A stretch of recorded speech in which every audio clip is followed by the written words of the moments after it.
I've been told I need to chat to the Princess of Country Pop. Well, I was excited because they don't get to talk to that much royalty.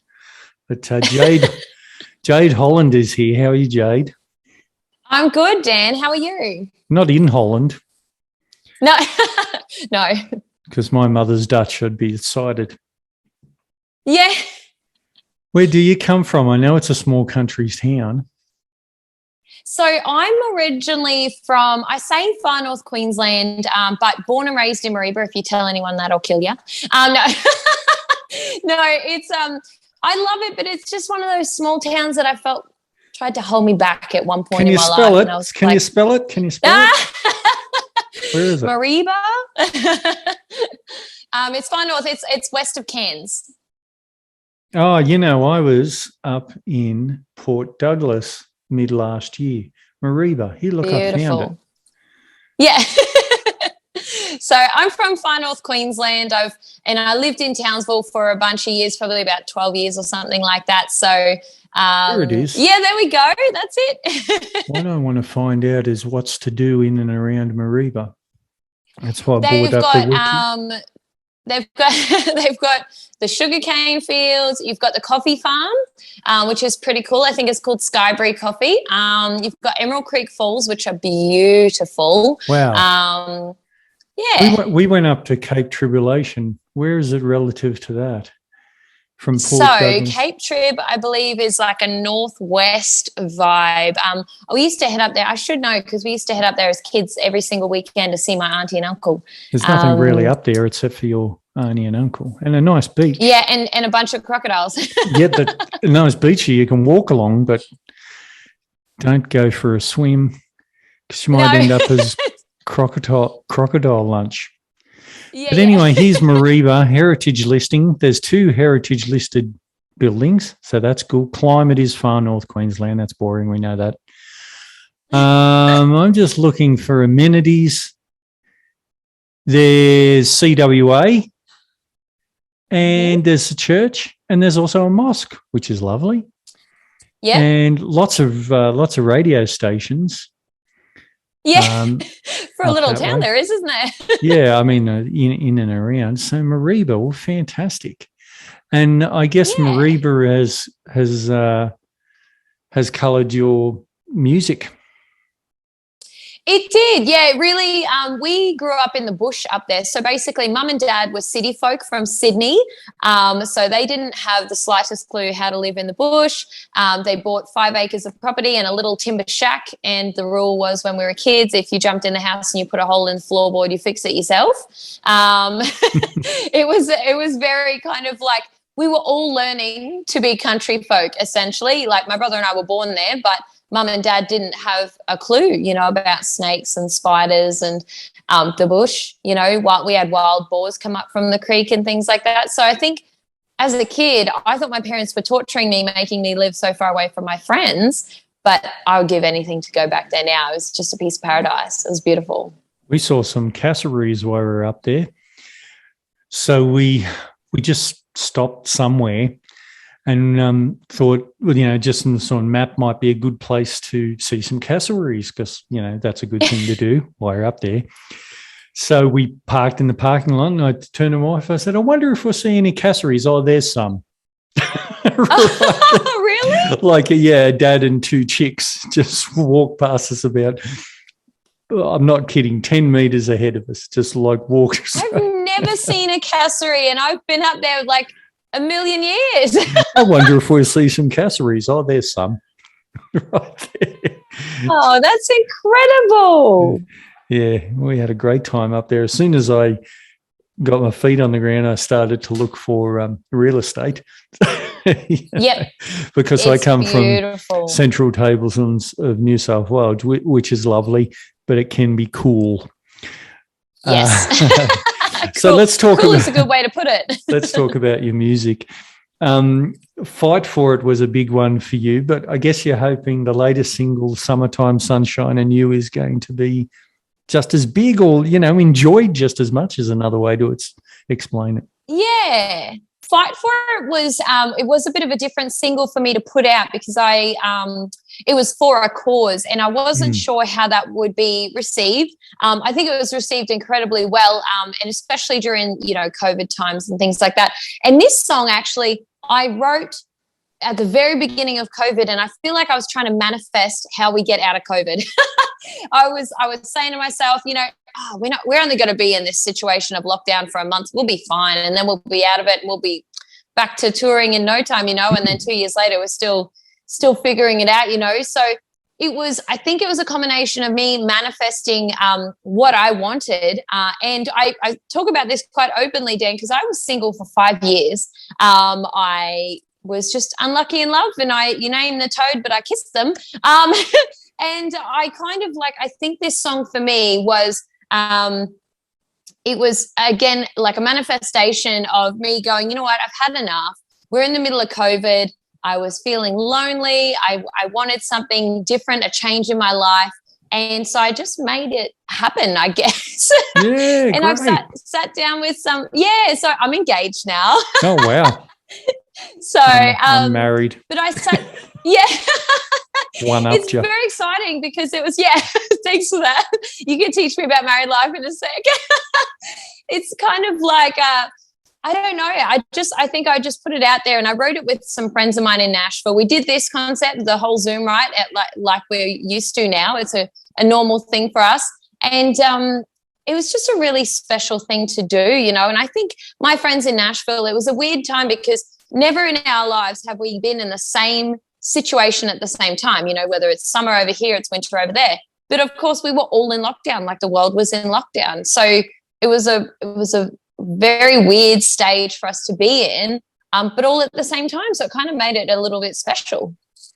Yes, it is a special song. It's a good song. We've been enjoying your songs driving, because I live in a village out of town, so driving backwards and forwards into town. Let's put some Jade on. Let's enjoy ourselves. Yes. Good time.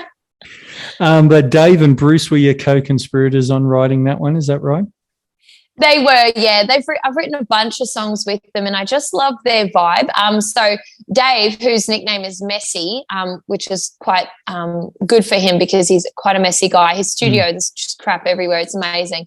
So he actually was recently named the #1 producer for Billboard in America. Wow. Which was, it was absolutely incredible. I couldn't be more happy for him. So working with somebody of that caliber is amazing. And Bruce is actually the lead guitarist for the Little River Band and is on tour in New York right now, so you just look at that and just go, how lucky I was to write and produce these songs with these incredible, talented people. Bruce is a really good guitarist. Yeah. I mean, goes without saying. But anyway, if you didn't know, now you know. Pink Vines is the tool. I know what a pink vine is, but what's Pink Vine symbolise? The reason why we picked Pink Vines tour is we are 3 girls, myself, Laura Frank, and Tyler Rodriguez, and we're kind of women that have something to say without, sometimes women with something to say can turn into a bit of a man-hater fest, and that's not what we're about. It's just that we're kind of sassy chicks that have gone on the road together, and we all really get along, and we've got such a vibe, and having those girls on stage with you is such a presence. It's like it kind of it's one of those vibes that lifts you up, and I sit there and go, crap, I have to be better. It's such a really special moment having them there. So we picked Pink Vines because we're a little prickly on the outside, but we're still super cute, we think. Oh, okay. Ever so cute.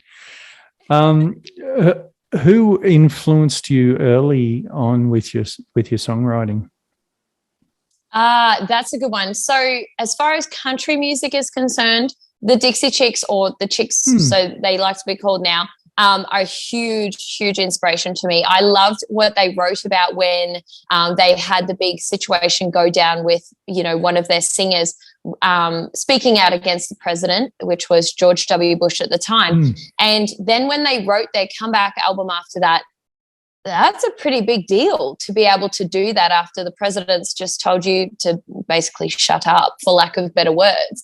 It's a really big story, and it's really incredible the way they wrote this next album after that. And I just drew a lot from the way they speak their truth. And I think that's a really special thing because, you know, we hear a whole wide range of music these days, and half of it probably isn't actually a real story or a real scenario that went on. And that's why I'm always trying to write about the realness in my life, I guess. Yeah, you can't go wrong with that sort of approach to songwriting. Something happens, you write a song about it. Why make something Yeah, that's I pre-warned my fiance about that too. Yeah. Tell him he's going to be in all the songs. The video is a fun video. Who's the guitarist with the mustache? Is he your fiance? No, he's my drummer from Townsville. So he actually plays he's one of those freaks of nature that plays all the instruments. So he's played keys in my band, he's played bass, he's played drums, he's played lead guitar. The only thing he hasn't done is sung in the band so far. And but he's got a wicked mustache. It's been there for I've known him for 11 years now, and it's been there the whole time. So I thought he would be a great actor for the clip. I noticed it. So it's a trademark. What's his name? We it is. Get a name. Nick. Oh, Nick. Nick the mustache. Yeah. So how long have you been doing this now? Did you start as a young person? Oh, you're still young. I did, yeah. Yeah, thank you. Look, I started when I was about 11 years old. I literally woke up one day, and Mum and Dad, I remember they took me to the RSL in Mariba, and friends of mine were singing, and I knew they sang, but I'd never seen them sing. And I was 11 years old, and I sat there watching them in awe, and I said, Mum, I want to do that. And my mum, who, you know, talking about speaking your truth, she's never lied to me in her life, and she didn't that time. She said, well, I don't think you can sing. I said, Mum, I want to do that. She's like, I just don't think you can sing. And I was like, oh, well, I'm going to have to figure out how to sing because I want to do that. Good on you. And you did it. What's the first song you ever learnt on guitar? Could you recall?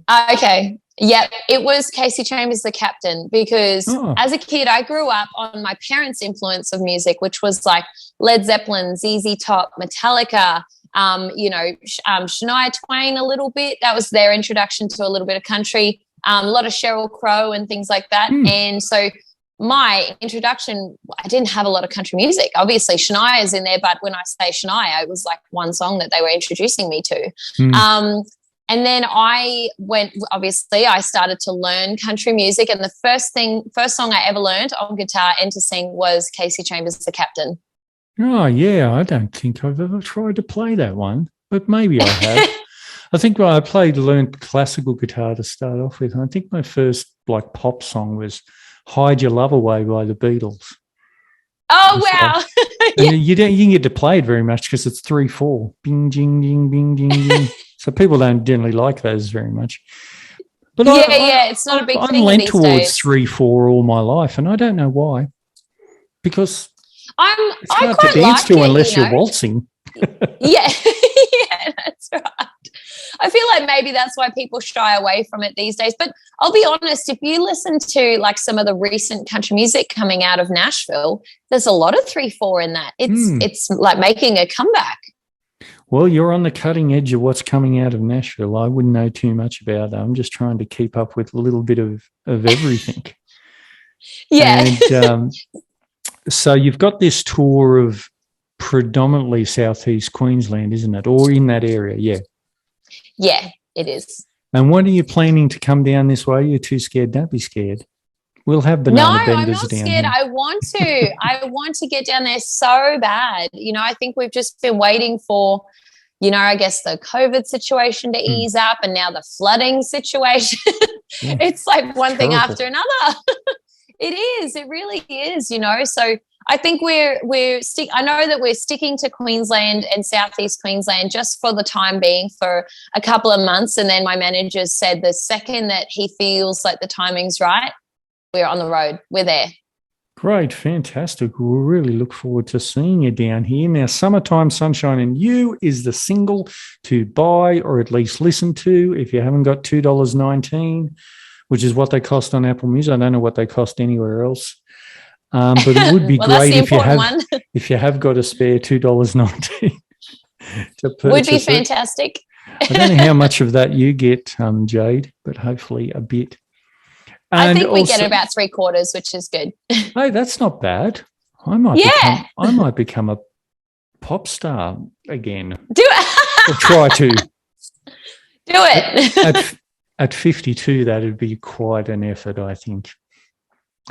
A lot of people do it, though. A lot of people do it. It's not like you wouldn't be the first. No, I wouldn't be the first. And hopefully not the last.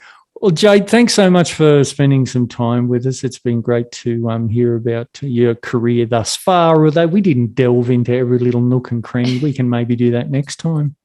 What do you think? Absolutely. Would love to. Yeah. And socials, Instagram, I know for sure, I guess Facebook. Yeah, I'm on Facebook, Instagram, and my website's jadeholland.com. I keep everything up to date on there. So, Good. Yeah, reach out. Better than what I do with my website. And you're not on TikTok jumping in on trampolines and stuff? I'm trying the whole TikTok bandwagon, but you got 9 seconds, kid. What can you do in 9 seconds? That's the algorithm. I can show you my dog. That's good. It was trying to play the guitar a bit earlier behind you. Yeah, I know. I was trying to keep a straight face. Probably wants to do what Mum wants to do. But he hasn't. Well, I'll be honest. He's actually petrified of the guitar. Oh. So I start singing and he runs. Okay, let's leave it there. Yeah. Thanks so much, Jade. Thanks, Dan. Cheers.